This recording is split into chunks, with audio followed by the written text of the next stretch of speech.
Ecclésiaste. Chapitre 9.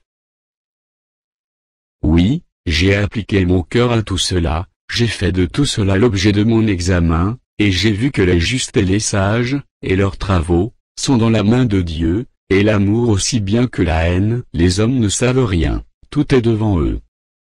Tout arrive également à tous, même sort pour le juste et pour le méchant, pour celui qui est bon, et pur et pour celui qui est impur, pour celui qui sacrifie et pour celui qui ne sacrifie pas, il en est du bon comme du pécheur, de celui qui jure comme de celui qui craint de jurer. Ceci est un mal parmi tout ce qui se fait sous le soleil, c'est qu'il y a pour tous un même sort, aussi le cœur des fils de l'homme, est-il plein de méchanceté, et la folie est dans leur cœur pendant leur vie, après quoi, ils vont chez les morts.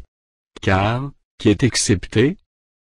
Pour tous ceux qui vivent il y a de l'espérance, et même un chien vivant vaut mieux qu'un lion mort. Les vivants, en effet, savent qu'ils mourront, mais les morts ne savent rien, et il n'y a pour eux plus de salaire, puisque leur mémoire est oubliée.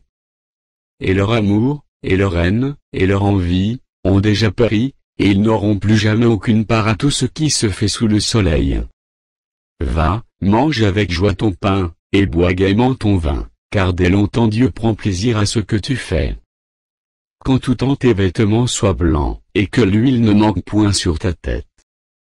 Jouis de la vie avec la femme que tu aimes, pendant tous les jours de ta vie de vanité, que Dieu t'a donné sous le soleil, pendant tous les jours de ta vanité, car c'est ta part dans la vie, au milieu de ton travail, que tu fais sous le soleil. Tout ce que ta main trouve à faire avec ta force, fais-le, car il n'y a ni œuvre, ni pensée, ni science, ni sagesse, dans le séjour des morts, où tu vas.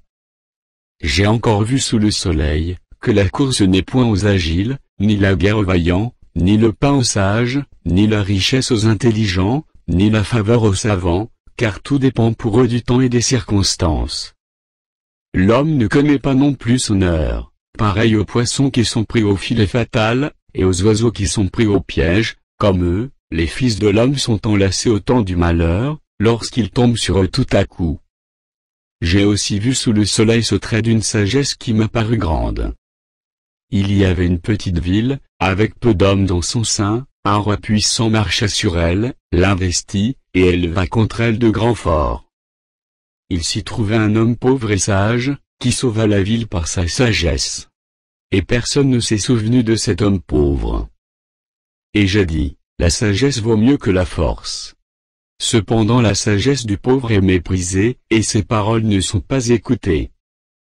Les paroles des sages tranquillement écoutées valent mieux que les cris de celui qui domine parmi les insensés.